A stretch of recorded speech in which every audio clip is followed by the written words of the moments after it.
Today, I would like to share with you a proposal.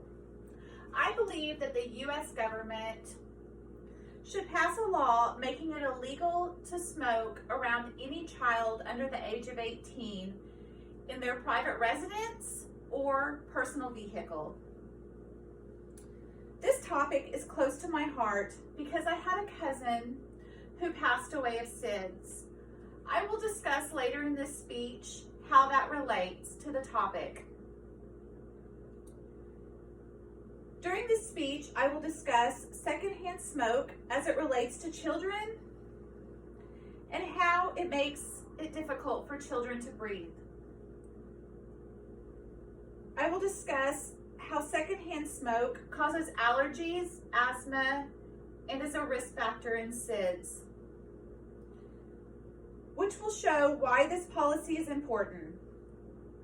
Please note that I will only discuss adverse effects of secondhand smoke on children due to the time restrictions. During this speech, I will explain why secondhand smoke is dangerous to children and look at how it affects their development. I will also discuss 3 major health concerns that children of exposure to secondhand smoke are in jeopardy of acquiring, and why this policy needs to be acted upon. Have you ever struggled to breathe? 4 out of 10 U.S. children ages 3 to 11 are exposed to secondhand smoke in their homes on a daily basis, reports Pediatrics Week. Both babies whose mothers smoke while pregnant and babies who are exposed to secondhand smoke after birth have a higher risk of developing SIDS after birth and are more likely to die from SIDS than babies who are not exposed to cigarette smoke. Secondhand smoke exposure causes children who already have asthma to experience more frequent, severe attacks. Secondhand smoke exposure causes respiratory symptoms, including cough, phlegm, wheezing, and breathlessness among school-aged children. Recent studies have concluded that 82% of parents who smoke do so around their children in their home and do not have a clue at the deadly health risk their secondhand smoke is having on their children. Secondhand smoke is something that does not show up immediately. It takes years for the effects to wreak havoc on our bodies, and by then it's too late. Studies have now concluded that secondhand smoke is a Class A carcinogen, which can be deadly not only for smokers, but also for children who live in a household with parents who smoke. These children are developing the exact same diseases that smokers are developing, but it's taking them 18 years of breathing in the secondhand smoke and then developing these diseases like cancer and heart disease later in their lives. In an article titled "Parents Who Expose Their Children to Secondhand Smoke, Be Warned," this article states that children who live in a household with parents that smoke have a 50% more chance of developing asthma and other smoking-related diseases due to secondhand smoke.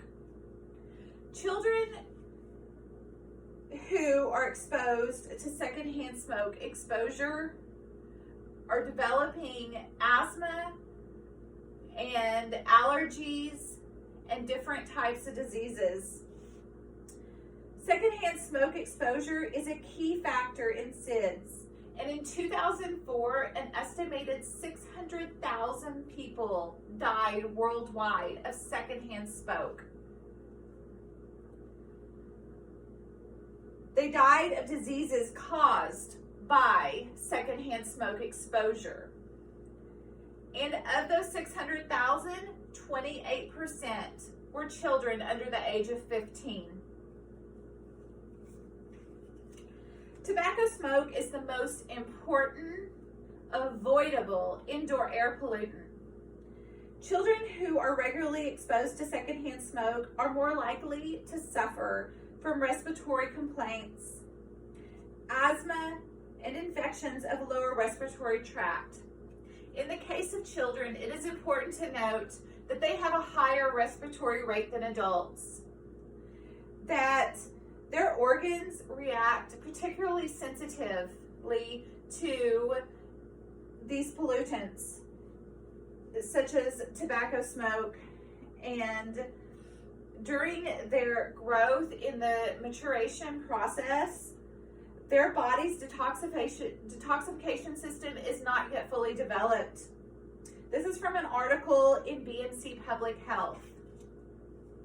I told you earlier I was going to finish my story about my cousin. Her name was Kayla, and she was 3 months old when she left this earth.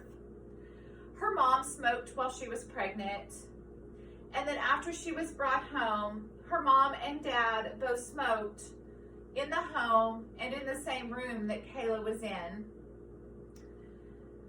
Her diagnosis or cause of death was SIDS. 20 years ago when Kayla passed away, then we didn't know exactly what SIDS was or what was causing it.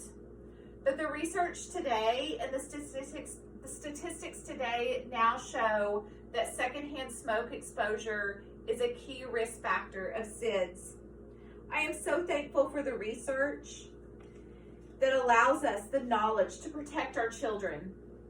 To provide a quick recap, today I have helped you understand why an adult should never smoke around a child, the health complications and risks that are associated with secondhand smoke, and how children are impacted by selfish decisions of adults, and also why this policy is needed. To conclude, the United States government should enact a law that prohibits any adult to smoke cigarettes in a home or a vehicle that a child is transported in or resides in. No child should have to struggle to breathe.